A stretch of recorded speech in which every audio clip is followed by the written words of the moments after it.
العالمین والصلاة والسلام علی سید الانبیاء والمرسلین وعلی آلہ واصحابہ وعترتہ اجمعین، اما بعد فاعوذ باللہ من الشیطان الرجیم، بسم اللہ الرحمن الرحیم۔ قال اللہ تبارک و تعالی فی القرآن المجید والفرقان الحمید، فَإِنْ آمَنُوا بِمِثْلِ مَا آمَنْتُمْ بِهِ فَقَدِ اهْتَدَوْا وَإِنْ تَوَلَّوْا فَإِنَّمَا هُمْ فِي شِقَاقٍ فَسَيَكْفِيكَهُمُ اللَّهُ وَهُوَ السَّمِيعُ الْعَلِيمُ۔ صدق اللہ مولانا العظیم وبلغنا رسولہ النبی الکریم ونحن علی ذلک لمن الشاہدین والشاکرین والحمد للہ رب العالمین۔ برادران اسلام، تمام احباب، محبت سے، ادب سے، شوق سے حضور صلی اللہ علیہ وسلم کی بارگاہ میں درود پاک پڑھیے۔ الصلاۃ والسلام علیک یا سیدی یا رسول اللہ، الصلاۃ والسلام علیک یا سیدی یا حبیب اللہ، الصلاۃ والسلام علیک یا رحمۃ للعالمین وعلی آلک واصحابک یا شفیع المذنبین۔ نعرہ تکبیر، نعرہ رسالت، سیدی مرشدی، لجپال لجپال۔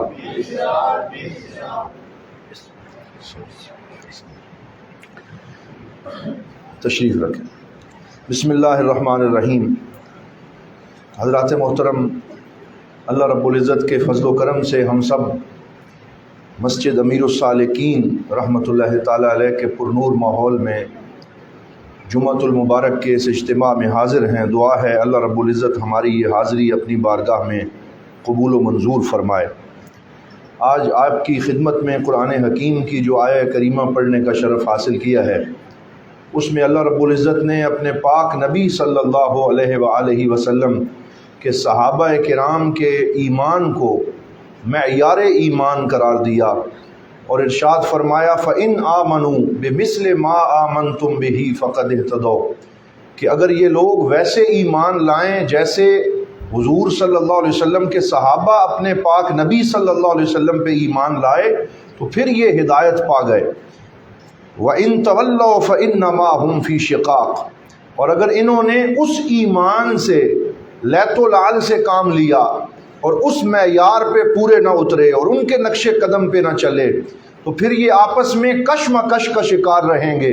شقاق میں رہیں گے، جھگڑے میں رہیں گے۔ فَسَيَكْفِيكَهُمُ اللَّهُ، اور اللہ تعالیٰ انہیں کافی ہو جائے گا۔ وَهُوَ السَّمِيعُ الْعَلِيمُ، اور بے شک وہ سننے والا اور جاننے والا ہے۔ اب سوال یہ پیدا ہوتا ہے کہ پاک نبی صلی اللہ علیہ وآلہ وسلم نے صحابہ کرام رضوان اللہ تعالیٰ علیہ مجمعین اور اہل بیت اطہار رضوان اللہ علیہ مجمعین کے دلوں میں وہ کیا شے ڈال دی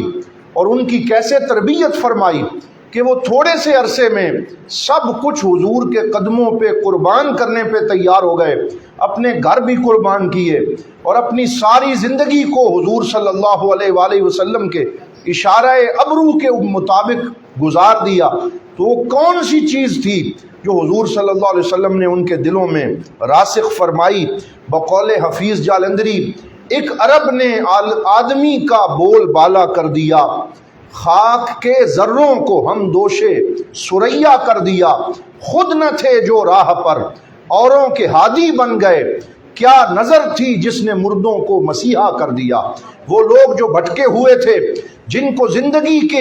رازوں کا پتہ نہیں تھا، تھوڑے سے عرصے میں حضور نبی رحمت صلی اللہ علیہ وسلم نے انہیں وہ بلندی عطا فرمائی کہ حضرت سیدنا عمر فاروق رضی اللہ تعالی عنہ جب امیر المومنین بن گئے اور کئی لاکھ مربع میل کے اوپر ان کی حکومت ہو گئی اور ہر طرف ان کا طوطی بولنے لگا، تو اس وقت ایک دن وہ روتے تھے اور ایک جگہ پہ کھڑے ہو کے بلک بلک کے آنسو بہاتے۔ کسی نے کہا کیوں رو رہے ہیں؟ فرمایا میں یہاں پر اپنے باپ خطاب کے اونٹ چرانے آتا تھا اور میرا باپ مجھے ڈانٹتا تھا، کوستا تھا کہ تجھ سے چند اونٹ سنبھالے نہیں جاتے، آج میں اس بات پہ رو رہا ہوں کہ حضور نبی رحمت سارے کہیں صلی اللہ علیہ وآلہ وسلم کی غلامی نے اور سرکار کی نگاہ نبوت کے فیض نے مجھ جیسے عمر کو کہ جو چند اونٹ سنبھال نہیں سکتا تھا اس قابل کر دیا ہے کہ آج کئی لاکھ مربع میل کے اوپر حضرت عمر فاروق کی وہ حکومت چل رہی ہے جو حضور نبی رحمت صلی اللہ علیہ وسلم نے ان کو عطا فرمائی تھی۔ حضرت سیدنا صہیب رومی رضی اللہ تعالی عنہ روم سے آئے اور یہ وہاں پر بہت فقیر آدمی تھے، کوئی ان کو جانتا نہ تھا۔ عرب کے تاجر گئے، غلام بنا کے ان کو خریدا اور پھر مکہ میں لے کے آئے، یہاں آ کے بیچ دیا۔ حضرت عبداللہ بن جدعان رضی اللہ تعالی عنہ نے ان کو خرید کے اپنا غلام بنایا، پھر آزاد کر دیا، پھر انہوں نے تجارت شروع کی۔ اللہ رب العزت نے ان کے مال میں برکت عطا فرمائی، اور جب یہ حضور صلی اللہ علیہ وسلم پر ایمان لائے اس وقت مکہ کے متمول تاجروں میں ان کا شمار تھا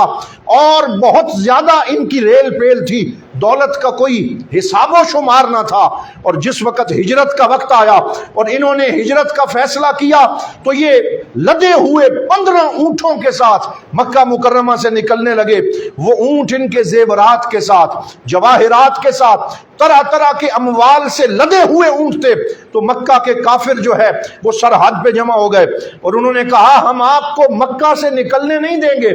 قد جئتنا سعلوکا، آپ ہمارے پاس آئے تھے سعلوک الذی لا مال لہ، جس کے پاس کوئی مال نہ ہو، جو دوسروں کے رحم و کرم کا محتاج ہو، تو آپ تو اس طرح ہمارے پاس آئے تھے۔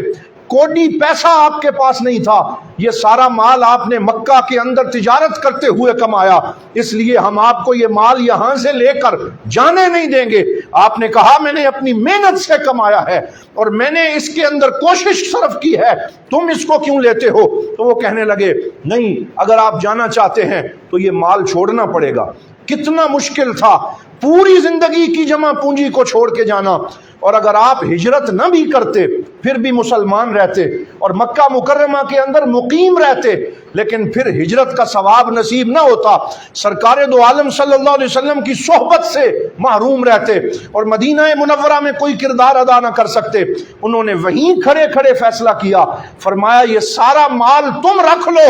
مجھے مدینہ منورہ جانے دو، میں اپنے نبی کے حکم کے مطابق ہجرت کروں گا۔ انہوں نے مال بھی لے لیا، پھر کہا یہ اونٹ جس پہ آپ سوار ہیں، کہا یہ بھی لے لو، فرمایا یہ جبہ جو آپ کے وجود پہ ہے، فرمایا یہ بھی لے لو۔ صرف 2 چادروں کا لباس لے کر حضرت سیدنا مصعب بن عمیر، حضرت سیدنا صہیب رومی رضی اللہ تعالی عنہ مکہ سے نکلے، مدینہ پہنچے، اور جب مدینہ پاک میں آپ پہنچے حضور نبی رحمت صلی اللہ علیہ وسلم نے خود ان کا استقبال فرمایا، اور پھر محبت سے جو جملہ حضور نے فرمایا اس سے فوز و فلاح کا پتہ چلتا ہے۔ سرکار نے جب ان کو اس قسم پرسی کے عالم میں دیکھا، وہ صہیب رومی جو بڑے ناز و نعم کے بستر پہ سوتا تھا، سارا مال مکہ میں چھوڑ کے آ گیا، سرکار نے جب انہیں دیکھا فرمایا ربح البیع یا ابا یحییٰ، اے ابو یحییٰ تو بیع اور خرید و فروخت میں نفع کما کے آیا ہے، تو نے نفع کا سودا کیا ہے۔ سوچنے والی بات ہے کہ ساری دنیا تو پیچھے چھوڑ کے آئے لیکن سرکار فرماتے ہیں آپ نے نفع کا سودا کیا ہے۔ یہ حضور نبی رحمت صلی اللہ علیہ وسلم کی غلامی کا کمال ہے۔ اسی طرح حضور صلی اللہ علیہ وسلم کے ایک اور غلام کا میں یہاں تذکرہ کرنا چاہتا ہوں، ان کا نام حضرت حرام بن ملحان رضی اللہ تعالی عنہ ہے۔ یہ حضور صلی اللہ علیہ وسلم کے قاصد اور سفیر تھے، سرکار دو عالم صلی اللہ علیہ وسلم انہیں اپنا پیغام دے کے بھیجا کرتے تھے۔ یہ ایک غزوے میں گئے ہوئے تھے اور دین کا پیغام دینے کے لیے ایک بستی میں پہنچے، اور اس بستی کا جو سردار تھا اس کے سامنے بڑے مطمئن انداز میں کھڑے ہوئے، سرکار دو عالم صلی اللہ علیہ وسلم کا نامہ مبارک نکالا اور نکال کے پڑھ کے اس کو سنانے لگے کہ وہ دین کی دعوت قبول کرے گا۔ بڑے مطمئن انداز میں کھڑے تھے، انہیں پتہ نہیں تھا کہ زندگی اور موت کے فیصلے کا وقت ہے، وہ سرکار کا پیغام سنا رہے تھے۔ اس ظالم نے اپنے جلاد جس کا نام جبار تھا اسے اشارہ کیا، وہ پیچھے سے آیا اور اس نے وہاں سے نیزہ مارا. وہ حضور کا نامہ مبارک سنا رہے تھے, پیچھے سے ان کو نیزہ لگا, ان کے سینے سے باہر نکلا. انہوں نے اپنے اس خون کو اپنے جو ہے وہ ہاتھوں پہ اٹھا کے اپنے چہرے کی طرف اچھالا. فرمایا فزت برب الکعبہ, رب کعبہ کی قسم میں اس زندگی کی بازی میں کامیاب ہو گیا ہوں. تو حضور صلی اللہ علیہ وسلم کی غلامی کے اندر پہنچ کے کامیابی اور ناکامی کا معیار بدل جاتا ہے. جسے دنیا ناکامی کہتی ہے, سب کچھ ہار کے بھی جسے سرکار کی رضا اور اللہ کی رضا اور حضور کی غلامی مل جائے, وہ دنیا کی بازی جیت جاتا ہے. حضرت سیدنا عبداللہ بن حذافہ السہمی رضی اللہ تعالی عنہ, یہ بھی حضور صلی اللہ علیہ وسلم کے ایمبیسیڈر ہیں, یہ سرکار کے سفیر ہیں. روم میں بھی گئے اور شام میں بھی گئے اور سرکار دو عالم صلی اللہ علیہ وسلم کے پیغامات انہوں نے پہنچائے. حضور کے زمانے میں زندہ رہے, سرکار کی غلامی کا دم بھرتے رہے. حضرت ابو بکر صدیق کا دور گزرا, پھر حضرت عمر فاروق کا دور آیا, فتوحات شام کا سلسلہ شروع ہوا. وہی شام فتح ہوا جہاں کے لوگ حضور سے جنگ کیا کرتے تھے اور سرکار دو عالم صلی اللہ علیہ وسلم کو یہ فتوحات نصیب ہوئیں. تو اس دوران حضرت عمر فاروق رضی اللہ تعالی عنہ کی قیادت میں جو لشکر روم کی طرف گیا, اس میں حضرت سیدنا عبداللہ بن حذافہ السہمی تھے. بڑے باوقار تھے, بڑا اچھا لباس زیب تن کرتے تھے. اور یہ جب وہاں پہ پہنچے 100 دیگر سپاہیوں کے ساتھ ان کو روم کے بادشاہ نے قیدی بنا لیا اور ان کے پاؤں میں زنجیریں ڈالی گئیں اور ان کو روم کے بادشاہ کے دربار میں لایا گیا. تو اس وقت جو روم کا بادشاہ تھا وہ اپنے تخت پہ بیٹھا ہوا تھا. اس نے کہا ان 100 بندوں میں سے نبی اسلام صلی اللہ علیہ وسلم کا قریبی بندہ کون سا ہے, اسے میرے سامنے لایا جائے. تو لوگوں نے کہا یہ عبداللہ بن حذافہ السہمی, یہ حضور کا سفیر تھا, یہ نبی اسلام کا قریبی تھا. انہیں سامنے لایا گیا تو جو ملک روم تھا اس نے کہا اعطیک 100,000 درہم, میں آپ کو 1,00,000 درہم دیتا ہوں, تترک دینکا, اور تو اپنے دین کو چھوڑ کے میرے دین میں داخل ہو جا. آپ نے بغیر سوچے سمجھے فوراً پورے یقین سے فرمایا ان آتیتنی اموال الدنیا کلہا لا اترک دینی. فرمایا اگر تو مجھے دنیا کا سارا مال بھی دے گا پھر بھی میں اپنے نبی کی غلامی چھوڑنے کے لیے تیار نہیں ہوں. اس نے دوسری آفر کی اعطیک نصف ملکی, میں اپنی آدھی بادشاہی سے دستبردار ہو کے وہ تمہیں دیتا ہوں. وہ چیک کر رہا تھا حضور کے غلام کیسے ہوتے ہیں اور ان کا ایمان کیسا پختہ ہوتا ہے. میں اپنا آدھا تخت آپ کو دیتا ہوں, یہ لے لو اور اپنا دین چھوڑ دو. فرمایا لو آتیتنی الملک کلہ ما ترکت دینی, فرمایا اگر ساری بادشاہی بھی میرے نام کر دو تو میں اپنے پاک نبی کا گدا ہوں اور مجھے وہ غلامی پوری دنیا کی بادشاہی سے زیادہ عزیز ہے, اس لیے میں وہ نہیں چھوڑوں گا. تو اس نے کہا اذن اعذبک, پھر میں آپ کو اذیت دوں گا. آپ نے فرمایا کہ افعل ما بدالک, جو تو چاہتا ہے وہ کر ڈال, میں ایک قدم بھی پیچھے ہٹنے والا نہیں ہوں. تو اس نے کہا بڑا سا برتن لایا جائے, پھر اس میں تیل کو کھولایا گیا. پھر حضرت عبداللہ بن حذافہ سہمی کے سامنے اسلام کے 2 سپاہیوں کو لا کر اس تپتے ہوئے تیل کے کڑا میں ڈالا گیا اور وہ چند لمحوں کے اندر راکھ بن گئے اور ان کی زندگی ختم ہو گئی اور ان کا نام جو ہے وہ نشان مٹ گیا. لیکن اس کے باوجود حضرت عبداللہ بن حذافہ السہمی استقامت کی چٹان بن کے کھڑے رہے اور آپ نے کہا کہ جو مرضی ہو جائے ہم نے اپنے نبی کی غلامی پہ کوئی سودا نہیں کرنا. ان کے سامنے جنت کی منزل تھی, اللہ کی رضا کی منزل تھی, وہ اس منزل کے راہی تھے. کل ہمارا بھی نشان منزل کنونشن ہونے جا رہا ہے اور حضور ضیاء الامت رحمت اللہ تعالی علیہ نے بھی اپنے تلامذہ اپنے مریدین کی تربیت اسی منزل کے بارے میں کی جو منزل حضور نبی رحمت صلی اللہ علیہ وسلم نے اپنے غلاموں کو دکھائی تھی. اللہ کی رضا کا حصول, جنت کا حصول اور اس دنیا میں خدمت دین کر کے جانا, یہ حضور ضیاء الامت رحمت اللہ تعالی علیہ نے اس منزل کا تعین فرمایا اور حضور صلی اللہ علیہ وسلم کی غلامی کا درس دیا.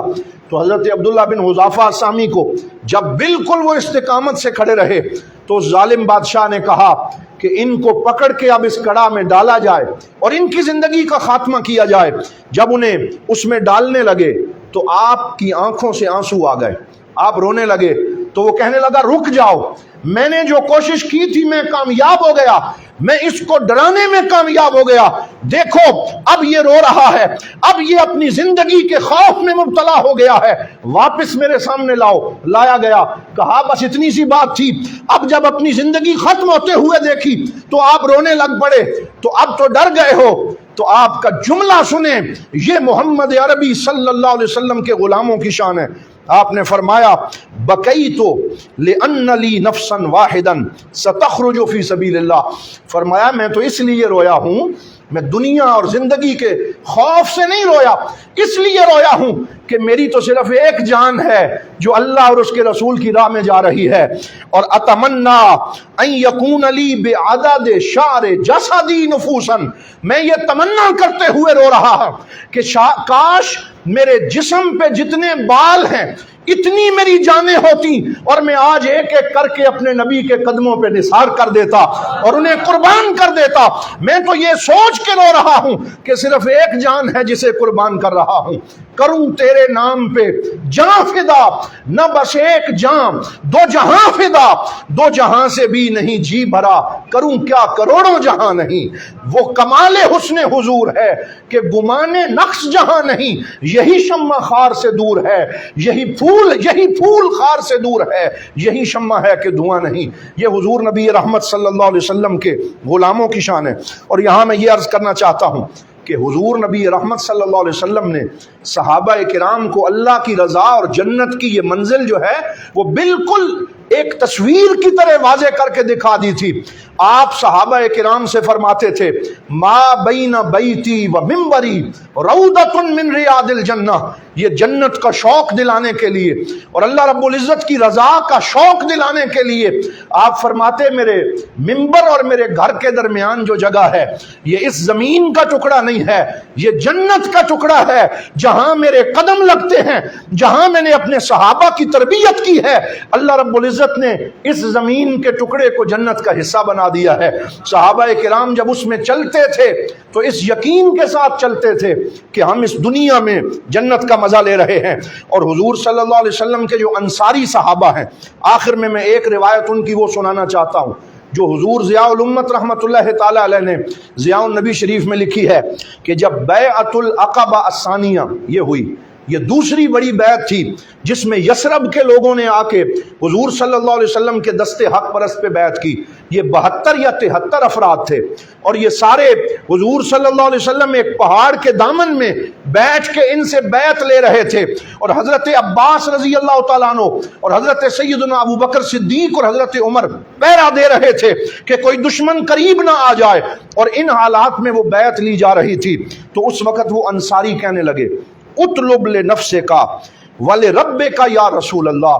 یا رسول اللہ صلی اللہ علیہ وسلم یہ بیعت کوئی آسان کام نہیں ہے، ہم اپنا گھر بار چھوڑ کے آئے ہیں اور آپ کے ہاتھ پہ بیعت کرنے لگے ہیں، اب آپ جو مطالبہ اپنے لیے اپنے رب کے لیے ہم سے کرتے ہیں، جو شرطیں آپ رکھتے ہیں وہ رکھ لیں تاکہ ہمیں پتہ چل جائے ہم کس چیز پہ بیعت کر رہے ہیں۔ تو اس وقت جو شرطیں انہوں نے حضور صلی اللہ علیہ وسلم نے انہیں پڑھ کے سنائی وہ حضور ضیاء الامت نے ضیاء النبی شریف میں لکھی ہیں کہ آپ نے پہلے فرمایا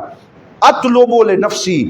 تمنعوننی مما تمنعون منہ نساءکم و اولادکم، میں پہلی بات کا مطالبہ تم سے یہ کرتا ہوں، یہ بازیچہ اطفال نہیں ہے، یہ آسان کام نہیں ہے، اگر میں مدینہ پاک میں آؤں تو تم ہر اس چیز سے میرا بھی دفاع کرو گے جس سے اپنی بیویوں اور بچوں کا دفاع کرتے ہو، یعنی اگر بیویوں اور بچوں کی جان پہ بن آئے تو تم اپنی جان دے دیتے ہو، اس سے بڑھ کے تم میرا اور میرے غلاموں کا دفاع کرو گے اور اس کے لیے جان قربان کرو گے، کیا تم اس کے لیے تیار ہو؟ پھر حضور صلی اللہ علیہ وسلم نے فرمایا وَتُنْفِقُونَ فِي السَّرَّاءِ وَالضَّرَّاءِ، اور تنگی اور خوشحالی میں خرچ کرو گے، اپنا مال اللہ اور اس کے رسول کی راہ میں دو گے اور اس سے پیچھے نہیں ہٹو گے، وَتَسْمَعُونَ لِي، اور میری ہر بات کو دل کے کانوں سے سنو گے، وَتُطِيعُونَ فِي الْعُسْرِ وَالْيُسْرِ، اور تنگی اور آسانی میں میری فرما برداری کرو گے، میری بات مانو گے، میرے اشارہ ابرو پہ آگے بڑھتے رہو گے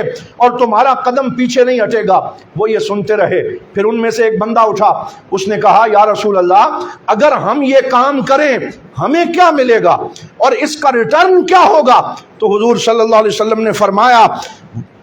لیس لکم عندی الا الجنہ،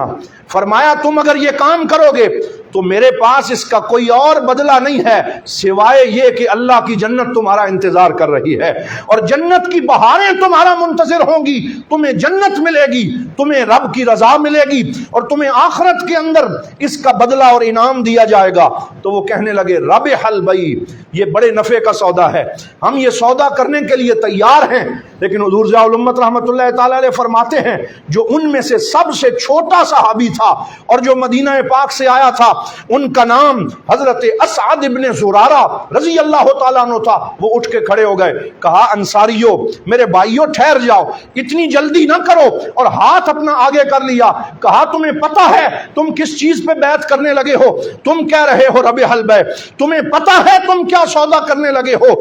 تو کہنے لگے کیا بات ہے؟ انہوں نے فرمایا کہ انکم تبایعون علی حرب العرب والعجم والابیض والاسود، کہا یہ کوئی آسان کام نہیں ہے، یہ جو تم بیعت کر رہے ہو تمہیں عرب سے بھی جنگ کرنی پڑے گی، عجم سے بھی جنگ کرنی پڑے گی، کالے اور گورے کے سامنے آنا پڑے گا، بڑے امتحان سہنے پڑیں گے، کیا تم اس کے لیے تیار ہو؟ وَإِن كُنتُمْ سَتَخْذُلُوهُ فَاتْرُكُوهُ مِنَ الْآنِ، اور اگر بعد میں تم نے پیچھے ہٹنا ہے تو ابھی پیچھے ہٹ جاؤ، سوچ لو،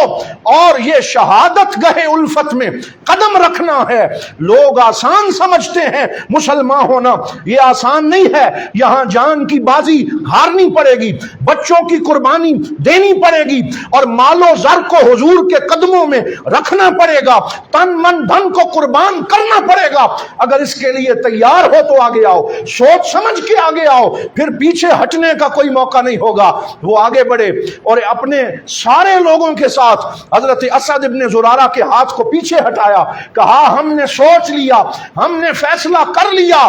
ما نقیل ولا نستقیل من هذه البیع، نہ ہم یہ بیعت توڑیں گے نہ ہم پیچھے ہٹیں گے، ہم تیار ہیں۔ امدد یدک یا رسول اللہ، یا رسول اللہ آپ اپنا ہاتھ آگے بڑھائیے، ہم آپ کے ہاتھ پہ ہاتھ رکھ کے اپنی جان قربان کرنے کی اور مال قربان کرنے کی بیعت کرتے ہیں۔ اس طریقے سے صحابہ کرام رضوان اللہ تعالی علیہ مجمعین نے بیعت کی، اور پھر کئی سال گزر گئے۔ تقریباً 8 سال کے بعد جب مکہ فتح ہو گیا تو حضور صلی اللہ علیہ وسلم کے لیے انصار نے قربانیاں پیش کی، اپنے گھر پیش کیے، مواخات مدینہ ہوئی، سارے کام ہو گئے۔ تو فتح مکہ کے بعد وہی لوگ جو زندہ تھے وہ حضور صلی اللہ علیہ وسلم کے پاس آئے اور آ کے عرض کرنے لگے یا رسول اللہ اشترطت علینا شروطا و اشترطنا علیک شرطا، آپ نے اسلام لاتے ہوئے ہم سے کچھ شرطوں کا تقاضا کیا تھا اور ہمیں بھی ایک چیز کا وعدہ کیا تھا، یا رسول اللہ حل وفینا شروطنا، ذرا بتائیں کیا ہم اپنی شرطیں پوری کرنے میں کامیاب ہو گئے؟ کیا آپ نے ہمارے اس معیار کے مطابق آپ نے ہماری غلامی کو قبول فرما لیا؟ کیا ہم نے وہ شرطیں پوری کر دی؟ تو حضور صلی اللہ علیہ وسلم مسکرائے اور مسکرا کے فرمایا وفیتم، تم نے جو اپنے رب اور رسول سے وعدہ کیا تھا وہ پورا کر دیا۔ اور پھر انہوں نے پوچھا یا رسول اللہ وہ ہماری شرط کا کیا ہوا؟ تو آپ نے فرمایا انا علی شرطی، میں آج بھی اپنی اس شرط پہ قائم ہوں کہ جنت کی بہاریں تمہارے منتظر ہیں۔ اس طریقے سے صحابہ کرام رضوان اللہ تعالی علیہ مجمعین نے قربانیاں دی ہیں۔ حضرات محترم، صحابہ کرام کا یہ دل نواز تذکرہ پیش کرنے کے بعد آخر میں آپ کو دعوت دینا چاہتا ہوں کہ آئیے حضور ضیاء الامت رحمت اللہ تعالی علیہ نے اپنے مریدین کے لیے اور اپنے چاہنے والوں کے لیے جس منزل کا تعین کیا تھا اور علم کا جو راستہ ہمیں دکھایا تھا، الحمدللہ حضور غریب نواز کی قیادت میں وہ سفر جاری رہا۔ وہ دارالعلوم سے الکرم انٹرنیشنل انسٹیٹیوٹ اور یونیورسٹی کی طرف بڑھ رہا ہے، اور الکرم انٹرنیشنل انسٹیٹیوٹ نے اپنا کام شروع کر دیا ہے، اور اب اس منزل میں اور آگے بڑھنے کے لیے کل انشاءاللہ نشان منزل کنونشن بڑے ہی عقیدت و احترام اور تجھ کو احتشام سے منعقد ہو رہا ہے، جس میں جید علماء کرام تشریف لا رہے ہیں، اور حضور غریب نواز نے دیگر مسالک کے علماء اور عمائدین کو بھی دعوت دی ہے تاکہ وہ بھی آئیں اور آ کے بیرا شریف کے علمی نیٹ ورک کو دیکھیں اور اس کام کو دیکھ کر انہیں پتہ چلے کہ بیرا شریف سے بین المسالک ہم آہنگی کا پیغام بھی دیا جاتا ہے، اور یہ جامعہ اور یہ جو ادارہ جو ہے یہ کسی ایک مسلک کا نہیں ہے بلکہ یہ پورے پاکستان کا ادارہ ہے اور ہر پاکستانی کی خدمت کرنے کے لیے تیار ہے۔ اس کا عقیدہ واضح ہے، اس کا منہج واضح ہے، لیکن اس کا فیض پورے پاکستان کے لیے عام ہے۔ اس لیے کل انشاءاللہ ہمارے مہمان تشریف لائیں گے اور عشاء کے بعد یہیں اسی پنڈال میں یہ پروگرام منعقد ہوگا۔ آپ تمام احباب خود بھی آئیں، اپنے دوست احباب کو بھی دعوت دیں، اور جہاں تک ہماری آواز جا رہی ہے سارے قافلے بیرا شریف کی طرف چل پڑیں اور کل انشاءاللہ اس نشان منزل کنونشن میں شریک ہوں، علماء کرام کی گفتگو سنیں اور حضور غریب نواز کے ارشادات کو سن کر اپنے دلوں میں جگہ دیں، اور پھر واپس جا کے اس مشن کے فروغ کے لیے مزید اپنی خدمات سر انجام دیں۔ انشاءاللہ کل ہم سب آپ کے منتظر ہوں گے، اور اللہ کریم اس نشان منزل کنونشن کو شاندار کامیابیوں سے ہم کنار فرمائے۔ وآخر دعوانا ان الحمد للہ رب العالمین۔